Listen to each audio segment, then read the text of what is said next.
Selamat datang di Nagita Dakuna Channel edisi kesehatan. Kali ini kita akan membahas tentang defisiensi protein C. Defisiensi protein C adalah kondisi ketika tubuh kekurangan protein C. Kondisi ini dapat menyebabkan darah menjadi lebih mudah menggumpal, sehingga dapat meningkatkan risiko terjadinya penyumbatan di dalam pembuluh darah. Protein C merupakan pengencer darah alami di dalam tubuh. Protein C biasanya terdapat di dalam darah dengan keadaan tidak aktif dan hanya aktif ketika tubuh memerlukannya. Bersama dengan protein lain di dalam darah, protein C mengatur keseimbangan pembekuan darah, sehingga proses pembekuan darah dapat terkontrol dan tidak terbentuk gumpalan darah. Selain itu, protein C juga diduga memiliki fungsi untuk mencegah peradangan dan melindungi sel dari kerusakan atau sitoprotektif. Gumpalan darah yang terbentuk akibat defisiensi protein C seringkali terjadi pada pembuluh darah yang alirannya lambat, yaitu pembuluh vena. Kondisi ini menyebabkan penderita defisiensi protein C lebih mudah mengalami penyakit deep vein thrombosis atau DVT. Jenis-jenis defisiensi protein C. Tipe 1. Defisiensi protein C tipe 1 terjadi akibat kurangnya jumlah protein C di dalam darah. Tipe 2. Defisiensi protein C tipe 2 terjadi akibat aktivitas atau kerja protein C tidak maksimal dalam sistem pembekuan darah, meskipun jumlahnya masih normal. Dibandingkan dengan tipe 1, defisiensi tipe 2 lebih jarang terjadi. Penyebab defisiensi protein C. Defisiensi protein C terjadi karena adanya perubahan atau mutasi genetik yang menyebabkan produksi dan fungsi protein C menjadi tidak normal. Mutasi genetik ini dapat diturunkan dari orang tua ke anak. Oleh karena itu, seseorang yang memiliki keluarga dengan riwayat defisiensi protein C akan lebih berisiko menderita penyakit ini. Meski demikian, mutasi genetik ini juga dapat terjadi dengan sendirinya, hanya saja kasusnya lebih jarang dibandingkan dengan mutasi genetik yang diturunkan.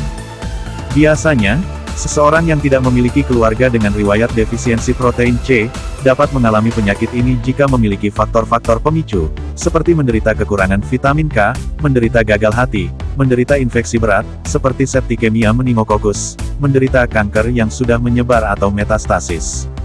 Mengalami DIC atau Disseminated Intravascular Coagulation, yaitu keadaan di mana terjadi penggumpalan darah yang menyebar di seluruh tubuh serta perdarahan di saat yang bersamaan, menjalani kemoterapi, menjalani transplantasi sel sumsum tulang atau stem cell, mengonsumsi obat pengencer darah, misalnya warfarin.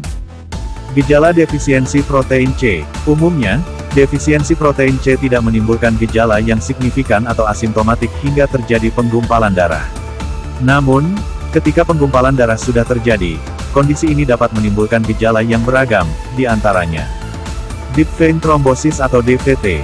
DVT atau dikenal juga dengan trombosis vena dalam, yaitu terbentuknya gumpalan darah pada pembuluh darah vena dalam.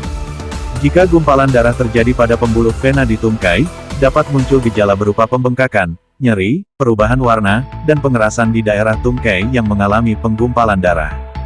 Emboli paru. Emboli paru terjadi akibat gumpalan darah pada tungkai lepas lalu menyumbat pembuluh arteri paru-paru hingga menyebabkan tidak berfungsinya jaringan paru-paru. Gejala emboli paru dapat berupa sesak napas, nyeri dada, batuk, demam, dan pusing. Tromboflebitis. Tromboflebitis terjadi ketika gumpalan darah memicu timbulnya peradangan pada pembuluh vena yang mengalami penggumpalan. Gejalanya dapat berupa pembengkakan, kemerahan, nyeri, dan sensasi hangat pada daerah yang mengalami penggumpalan darah.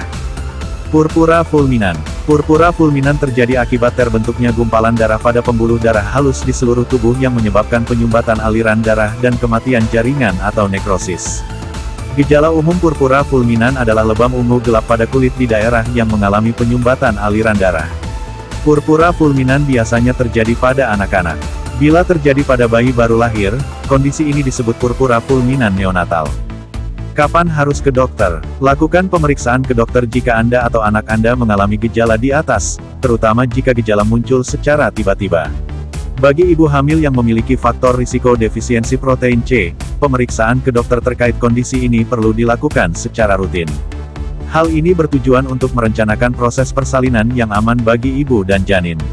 Pasalnya, defisiensi protein C dapat meningkatkan risiko terjadinya keguguran pada masa awal dan akhir kehamilan. Diagnosis defisiensi protein C. Diagnosis defisiensi protein C dilakukan berdasarkan gejala yang dialami, serta riwayat kesehatan pasien dan keluarga.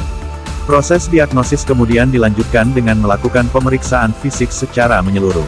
Guna memastikan diagnosis, umumnya dilakukan juga pemeriksaan lanjutan berupa tes darah yang meliputi tes imunologi. Tes ini dilakukan untuk mengetahui jumlah protein C di dalam darah dengan menggunakan reaksi antibodi tertentu. Umumnya, bayi dan balita memiliki kandungan protein C yang lebih rendah dibandingkan dengan orang dewasa. Tes fungsi protein C. Tes ini dilakukan untuk memeriksa aktivitas protein C di dalam darah.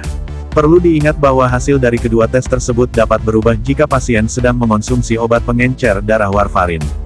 Oleh karena itu, bagi pasien yang akan menjalani tes darah untuk mendeteksi protein C, akan diminta untuk menghentikan konsumsi obat tersebut selama beberapa hari. Selain itu, tes deteksi protein C juga dapat dilakukan beberapa kali untuk memberikan hasil yang lebih akurat. Pengobatan defisiensi protein C. Pengobatan defisiensi protein C bertujuan untuk menangani penggumpalan darah yang terjadi. Pengobatan juga dapat dilakukan sebagai upaya pencegahan pada pasien yang berisiko mengalami penggumpalan darah, seperti pasien yang mengalami sepsis, sedang hamil, atau akan menjalani operasi. Untuk menangani defisiensi protein C, dokter penyakit dalam konsultan darah atau KHOM dapat memberikan obat antikoagulan, seperti heparin, warfarin, edoxaban, enoxaparin, fondaparinux, dalteparin, dabigatran, rivaroxaban, apixaban. Selain diberikan obat antikoagulan, pasien juga dapat diberikan protein C tambahan untuk menambah kandungan protein C dalam darah. Protein C tambahan ini dapat bersumber dari protein C murni dalam bentuk konsentrat atau kombinasi dengan protein lain yang berasal dari transfusi darah jenis fresh frozen plasma atau FFP. Bagi pasien purpura fulminan neonatal, dibutuhkan pemberian protein C dengan segera. Pasien purpura fulminan neonatal akan diberikan protein C dalam bentuk konsentrat untuk meningkatkan kandungan protein C dalam darah. Setelah kandungan protein C kembali normal, pasien dapat diberikan obat antikoagulan untuk mencegah terjadinya penggumpalan darah kembali. Jika diperlukan, pasien dapat diberikan protein C tambahan kembali sewaktu-waktu. Sebagai solusi permanen, pasien juga dapat menjalani transplantasi hati. Komplikasi defisiensi protein C yaitu keguguran pada ibu hamil, gangguan kulit akibat penggunaan warfarin, gangguan kesehatan serius akibat emboli paru, seperti kematian jaringan paru-paru dan henti jantung, purpura fulminan neonatal pada bayi. Pencegahan defisiensi protein C. Pada kasus yang disebabkan oleh kelainan genetik, defisiensi protein C tidak bisa dicegah sepenuhnya. Namun, risiko terjadinya penggumpalan darah akibat penyakit tersebut dapat dikurangi. Beberapa langkah untuk mengurangi risiko penggumpalan darah akibat defisiensi protein C adalah: lakukan olahraga secara rutin, minum air putih yang cukup setiap hari guna menghindari dehidrasi, hindari berdiri atau duduk dalam waktu yang lama, konsumsi obat-obatan yang diresepkan oleh dokter secara teratur, gunakan kaus kaki atau stocking khusus yang direkomendasikan oleh dokter untuk mencegah penggumpalan darah, lakukan medical check-up secara rutin, terutama jika ada anggota keluarga yang memiliki riwayat defisiensi protein C. Salam sehat, sampai jumpa di video selanjutnya. Terima kasih.